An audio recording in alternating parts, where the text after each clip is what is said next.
Property tax के हवाले से सबसे पहले तो बताएं कि ईद के दिनों में इसकी रिकवरी का अमल किस तरह से बेहतर बनाया जा रहा है। जी बिल्कुल सही है और बड़ा अहम आपने सवाल किया।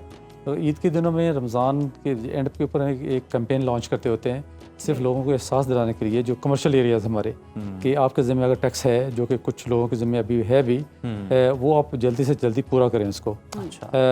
कस्टमर के सामने हम उनसे रिक्वेस्ट करते हैं कि बहुत ही अच्छे अंदाज से एक पॉजिटिव सेंस के साथ कि आपकी बहुत अच्छी कमर्शियल एक्टिविटी चल रही है, बहुत अच्छी रेल पेल हो रही है, कमर्शियल चीज़ें चल रही हैं, आपको इनकम भी हो रही है। तो आपके ज़िम्मे जो टैक्स जुलाई अगस्त में था आपको मार्च में आ चुका है। तो हम सिर्फ उनको पोलाइट अंदाज में ये सिर्फ एहसास दिलाने जाते हैं अफ्तार के बाद अपना टाइम भी निकाल के तरावी वगैरह के से फारुग होके कि आप ये जो टैक्स के नोटिस आ रहे हैं इसको सीरियस लें और टैक्स अदा करें। ये एक लगता है नफसियाती हरबा भी है और इसके नताइज कितने अच्छे और हौसला अफजा आ रहे हैं और यकीनन फिर वो जो आगे से दलीलें दी जाती हैं कि काम ही नहीं है कहाँ से दें, वो भी उस मौके पे कोई नहीं दे सकता होगा जब दुकान ग्राहकों से भरी हुई होगी। जी ये कैंपेन का मकसद ये जो आपने खुद बयान कर दिया है जी कि उनके सामने तो ये नहीं कह सकते हैं आजकल हमारा काम नहीं चल रहा, जो कि ज़्यादातर लोगों का ये एक्सक्यूज़ होता है। तो टारगेट क्योंकि हमें बहुत ज़्यादा मिला हुआ है, लेकिन जो हमारी टैक्स की लाइबिलिटी है वो तो फिक्स है हर साल में। तो लोगों को पता होता है, तो हम सिर्फ कन्विंस करने ही जाते हैं कि आपसे में जो टैक्स लाइबिलिटी इसको आप अदा कर दें।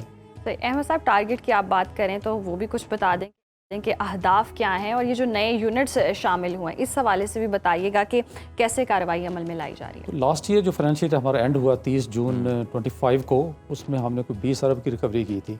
अच्छा। तो इस साल हम वो कोई 8 महीने में पूरी कर चुके हैं। इस वक्त हमारा टारगेट 32 बिलियन के करीब है। गवर्नमेंट ने कोई 12 अरब में इसमें इजाफा किया है। जी। तो इस स्पेस के साथ जैसे हमने ये कैंपेन ये वाली स्टार्ट की हुई है जब जिक्र हुआ है, इसके अलावा भी हम पूरे साल में एक मेहनत कर रहे हैं, एक टीम बना के चल रहे हैं पूरे पंजाब के अंदर। डी साहब की सरबराही में सेक्रेटरी साहब इसको बड़ा फोकस कर रहे हैं। तो इंशाल्लाह ये हम अचीव कर लेंगे 32 बिलियन का टारगेट भी।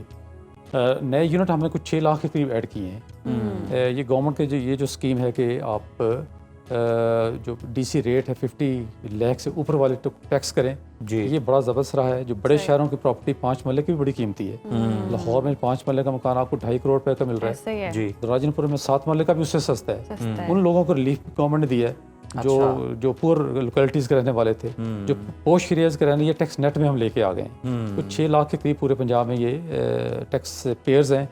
इनसे भी हमें काफ़ी बूस्ट मिला है। सही। तो हम पिछले साल से कोई 5 बिलियन के करीब ज़्यादा रिकवरी कर चुके हैं इन 8 महीनों में। तो इंशाल्लाह टारगेट के करीब पहुंच सर जाएंगे। ये हमें बता दें कि ये जो 5 मरला की आप बात करें, ये यूनिट ज़्यादा हैं, 5 मरला 10 मरला, इन पे कितना टैक्स है? सब पर यकसा है टैक्स, इक्वली है या फिर एरिया वाइज है? ये डीसी की वैल्यू के ऊपर डिपेंड करता है। अच्छा। अब जो डीसी की वैल्यू बहरिया टाउन में वो डिफरेंट है और शाहलमी में अगर कोई घर है तो उसकी डिफरेंट है। तो ये टैक्स की जो लॉजिक है वो भी इसमें समझ आती है कि जिस प्रॉपर्टी की वेल्थ ज़्यादा उसका टैक्स भी ज़्यादा होना चाहिए। इसके बावजूद भी टैक्स ज़्यादा नहीं है, कोई 2500-3000 के करीब बनता है 10 मरले का।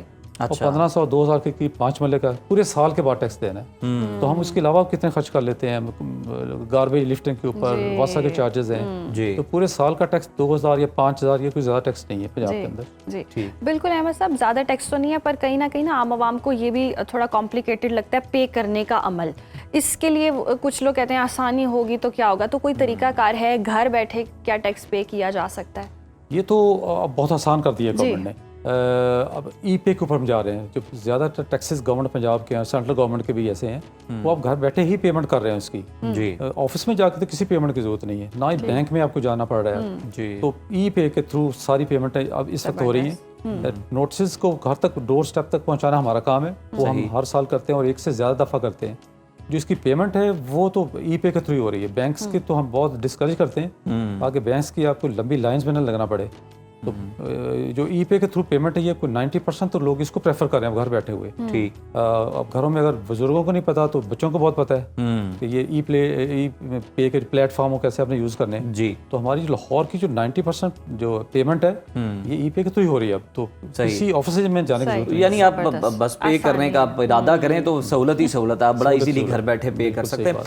अच्छा अहमद साहब, हमें ये भी बताएं कि रिकवरी का तरीक़ाकार क्या है, किस तरह से रिकवरी की जाती है? और आजकल तो ऑब्वियसली ख़जाना भरने की भी बड़ी ज़रूरत है क्योंकि जो हालात चल रहे हैं, आवाम को रिलीफ भी पास ऑन करना है और इन्हीं टैक्सेस सही करना है, तो क्या तरीक़ाकार क्या है? सिंपल है प्रॉपर्टी टैक्स का तो हम असेसमेंट करते हैं जो कि डीसी वैल्यू के ऊपर है और हर बंदे को ये पता है कि मेरे डीसी वैल्यू के मुताबिक मेरे घर की वर्थ क्या है। अब ये सबको पता है क्योंकि उसने स्टैम्प ड्यूटी पे की होती है। उसके बाद ऊपर 0.07% हमारा टैक्स है जो कि बहुत ही नॉमिनल है, दुनिया में सबसे कम है पंजाब के अंदर और पाकिस्तान के अंदर। ठीक। उसके ऊपर जब नोटिस तैयार करते हैं जो कंप्यूटराइज है वो हम डोर स्टेप तक डिलीवर करते हैं लोगों को। वैसे आप ऑनलाइन भी उसको और साथ ये दुरानियां भी जरा बताते जाइएगा कि कितना टाइम होता है आपके पास पे करने का और उस दौरान आप लोग क्या कार्रवाई कर रहे हैं। बिल्कुल सही। जो पहला नोटिस जाता है उसमें 3 महीने का टाइम है। ठीक है। और सितंबर तक 30 सितंबर तक आपने पेमेंट करनी है। उसके अंदर 5% रिबेट भी है गवर्नमेंट ने दी हुई है। तो जो 40% लोग हैं वो 30 सितंबर तक टैक्स लायबिलिटी पूरी करके फ्री हो जाते हैं। सही। अच्छा। उसके बाद हम सेकंड नोटिस देते हैं, वो हर महीने की टाइम लाइन होती है। हर नोटिस की 30 दिन की टाइम लाइन है और हर महीने 2% सरचार्ज भी बढ़ता जा रहा है इसके ऊपर। ये भी है गवर्नमेंट का। अगर आप टाइम पे टैक्स पे करेंगे तो आप 5% रिबेट ले रहे हैं। टाइम के बाद फिर हर महीने 2% उसमें सरचार्ज पेनल्टी भी लग रही है। तो हम साल के अंदर 3-4 दफ़ा नोटिस डोर स्टेप तक पहुंचाते हैं। ना भी पहुंच रहा हो तो आप डाउनलोड कर सकते हैं हमारी वेबसाइट पे जाके। तो ऑटोमेशन काफ़ी ज़्यादा इस टैक्स के अंदर हम कर चुके हैं। सही। अच्छा अहमद साहब, इतने सारे नोटिस के बावजूद भी कोई ना अगला मरहला आ गया आखिरी सीरियस ले तो फिर क्या? क्योंकि ये तो डराया जा रहा है कि पेनल्टी तो उसको पड़ रही है, उसके बाद फिर क्या सिचुएशन होती है? तो जो फर्स्ट स्टेप है वो प्रॉपर्टी को सील करना है, जो कि हम बहुत डिस्करेज करते हैं। अपने स्टाफ को कहते हैं कि आपने प्रॉपर्टी सील नहीं करनी। किसी के कारोबार को जाके हिट करना, प्रॉपर्टी सील करना, घर के ऊपर जाके नोटिस उस तरह का लगाना, ये बड़ी ही एक अनप्लेजेंट किस्म का हमारा है जो हमें एक्साइज डिपार्टमेंट को बिल्कुल अच्छा नहीं लगता। जी, मैं बिल्कुल ये क्लैरिटी के साथ मजबूरी में करना पड़ता है। मजबूरी करना पड़ता है। लेकिन हम कमर्शियल प्रॉपर्टीज को कोशिश करते हैं उसको फिर सील कर दिया जाए। 1, 2 या 4 नोटिस के बाद पेनल्टी भी लगी जा रही है। हम बार बार उसको ऊपर मिल भी रहे हैं जी। तो बाज़ औक़ात टैक्स उतना ही होता है जितना हमारा उसके ऊपर खर्चा आता है गवर्नमेंट का। बार बार आप ट्रैवल कर रहे हैं, अपना पिकअप भिजवा रहे हैं, मोटरसाइकिल पे लोग जा रहे हैं 2-3, तो वो टैक्स उतना ज़्यादा नहीं होता जितना उसके ऊपर गवर्नमेंट का खर्चा आ रहा है। तो अल्टीमेटली हमें प्रॉपर्टी को फिर सील करना पड़ता है जो कि बड़ा ही अनवांटेड किस्म का एक्शन है हमारी तरफ से। और फिर उसके बाद ड्यूज पे होंगे तो फिर वो आप डी सील करेंगे। हाँ, और पेनल्टी भी साथ लग चुकी होती है। पेनल्टी भी लग चुकी होगी। तो बहुत सारे इस तरह के लोग बेहतर है कि वक्त के अंदर जमा करवा दें, इस तरह की मुसीबत से बचे, कंसेशन हासिल की जाए और पेनल्टी से बचा जाए और इस अनप्लेजेंट सिचुएशन से भी बचा जाए। माशरे में भी आपके हमसायों में भी आपका तासुर जो है वो ख़राब होता है। अच्छा अहमद साहब, अगर किसी को कोई एतराज़ है, कमर्शियल प्रॉपर्टी है, उसकी कोई दुकान है, प्लाजा है, जो भी है, व्हाट्सएवर, या रिहायशी भी है, उसे कोई मसला है, वो कहता है कि जनाब डीसी रेट कुछ और है, जो तखमीना लगाया गया वो गलत है, ये भी बता दें कि तखमीना लगाने का तरीक़ाकार डीसी रेट के अलावा क्या होता है, क्या चीज़ें देखी जाती हैं, और कोई एतराज़ है तो वो किस तरह से फिर रुजू कर सकता है और उसको दूर किया जाता है? बिल्कुल सही। डीसी रेट तो पर मरला फिक्स है और उसका जो कंस्ट्रक्शन का रेट है वो पर स्क्वायर फीट फिक्स है। तो जहाँ पे एतराज़ हो सकता है वो ये कि प्लॉट एरिया आपने मेरा ठीक नहीं लिखा, मेरा तो 10 मरले का घर है, आपने 15 मरले लिखा हुआ, ये एतराज़ हो सकता है। आपने कवर्ड एरिया मेरा ठीक नहीं लिखा, ये तो 5000 स्क्वायर फीट है, आपने 7000 लिखा हुआ है। अच्छा। तो ये 2 पैरामीटर्स हैं। डीसी रेट तो डीसी ने फिक्स किए हुए हैं, उसके ऊपर कोई एतराज़ हो तो डीसी ऑफिस इसको ठीक कर सकता है। सही। हम ये फीडिंग करते हुए हम एक साइड से भी गलती हो सकती है कि आपने डीसी रेट गलत दर्ज कर दिया हो। ये 3 पैरामीटर्स है, इसको चेक करना चाहिए।